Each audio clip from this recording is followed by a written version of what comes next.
What is up, guys? My name is Audio House, and I'm doing a commentary on why there is so much hate on the Xbox One. It seems like everywhere I go, all the YouTube videos that I watch, there's so much hate on the comments about the Xbox One. I watched Machinima talk about that. They did a commentary where they talk about they're kind of excited about the Xbox One, and there was so many comments just bashing them and saying how much money did Microsoft have to shove down your throat to get you to say this, and it was weird because Machinima Respawn was only saying that they were kind of excited about it, and it was just kind of weird. So after watching several different videos, I've come to a conclusion why there's so much hate surrounding the Xbox One. I just kind of wanted to talk about it a little bit. So let's get started.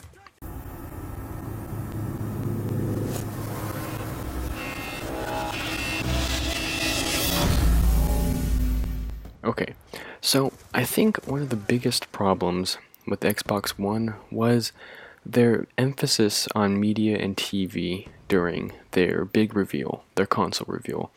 A lot of the comments are saying they're calling it a VCR, Microsoft's new VCR or DVR, because they did talk a lot about TV and Netflix and incorporate all those things, and I think a lot of the gamers are afraid that they're not gonna focus on the games. They're more focused on TV. I don't think this is true. I really don't. If you think about it, I mean, it's an Xbox, right? It's obviously they're still going to be focused on games. That's the main priority. That's the main thing. That's the whole reason it's a gaming console. And like they said there's like 15 games that's going to come out for it just in the first year, and 6 of those are like new series or new original, uh, you know, trilogies or series or whatever you want to call them. So I really don't think we have to worry about that. And another point to consider is that it was a console reveal. They're not talking about games, they're talking about the console and what it can do. So we'll just have to wait and see what they do at E3. I think another major problem is the lack of backwards compatibility. It can't play old Xbox 360 games, and I don't know, maybe a lot of people are upset by that. Personally, I'm not, because I've put a lot of money into my Xbox 360, and to throw it away it would be kind of or to put it aside in the closet. I mean, I'll probably still keep it out. If I want to play old 360 games, then I can do that. So it's not a big problem for me, but I could see where people would be frustrated. But I'd rather them focus on putting hardware in there that can make the Xbox One perform better rather than focus on putting old hardware in there so I can play older games. I'd rather have the full potential of new games as opposed to kind of good potential with new games, but I can still play old ones. So I think it's a compromise, but I think it's a good one.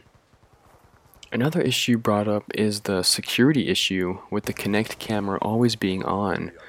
I never thought of this one, but Woody brought it up, and I thought it was important because it's kind of creepy, if you think about it, to have your Kinect camera always be on.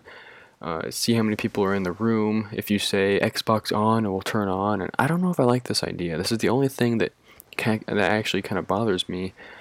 I don't know, is it a privacy issue? I don't know. I mean, just having something watch me play a game, I mean, I'm not too concerned about Microsoft watching me. I don't think they get their kicks off of watching their players play their games. But on the other hand, it's kind of weird knowing that you have something constantly looking at you. After I'm done playing games, I'll probably throw like a towel over my Kinect or something, because it's just kind of creepy having something always. I mean, all my laptops, my computers. I mean, I cover the cameras already with sticky notes and stuff because I don't like being watched. So that's just a personal thing, but that's just one issue that came up, and if it's always on, then that might be an issue for me, and but I guess not too big of an issue. Overall, I feel like people were underwhelmed with the presentation. On the other hand, I liked the presentation. I thought it was really well done. I felt like they at least showed their console, even though it kind of looks big and clunky. But I think it was smart of them to show their console. I see so many people supporting the PlayStation, and honestly, I don't care what console, they prefer. But it's just weird to me that they're saying how innovative PlayStation's trying to be, Sony's trying to be, when they didn't even show their console at their it's their console reveal, their PlayStation reveal, and they don't even show their console.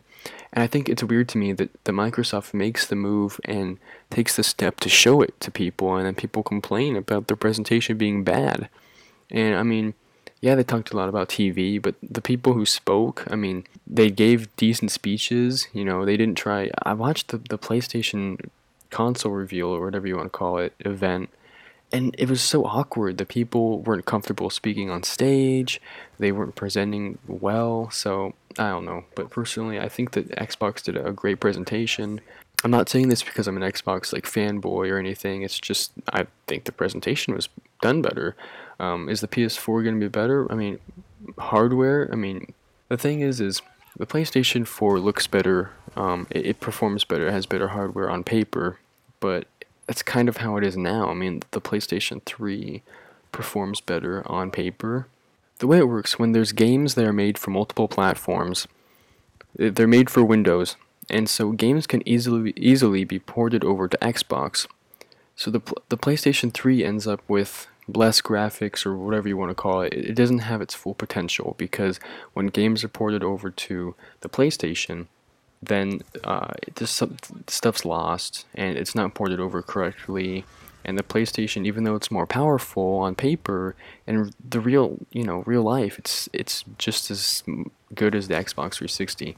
So I know that Sony was trying to make their PlayStation 4 more accessible to developers, and I think that's a good idea. On the other hand, Xbox is running literally on Windows, so developers are going to have a super, super easy time porting over games. And you might see the same thing happen with these generations as it did with the last generation. Who knows? Another thing that bothered me when I first heard watched the reveal, was the name. And to me, it seems like such a mediocre name. I mean, Xbox One, really? I mean, I already have an Xbox One. I have an Xbox, the first generation Xbox. And to call it that seems like it'd be so confusing. Honestly, I thought Xbox 720 was a terrible name, but I think they probably would have been better off going with that as opposed to Xbox One.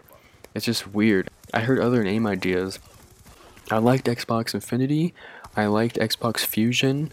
I thought Fusion would get, the idea behind it is all your entertainment in one place, Xbox One, right?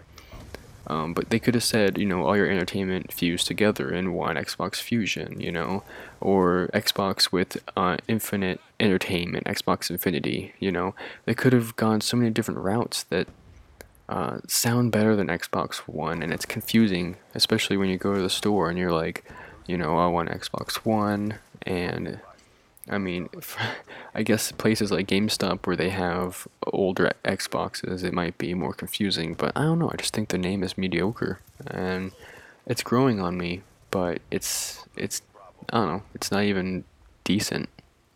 And one last thing I wanted to mention was the controller changes. I think the new controller looks cool, but there are several problems with it. The first one being that the previous headsets won't work on the new Xbox controller. The headsets now, I think, use like a 2 point something millimeter hole, or a 2 millimeter hole or something, just like standard, right?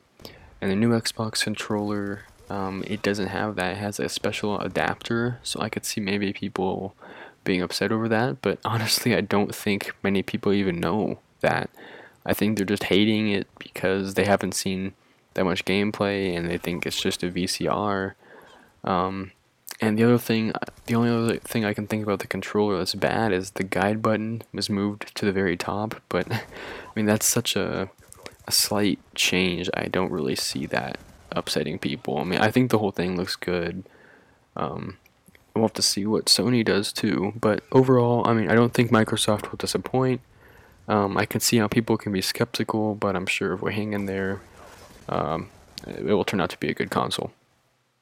If you're still here, thanks for watching the video. Maybe like and subscribe if you haven't already, and check out some of our other videos. Thanks for watching.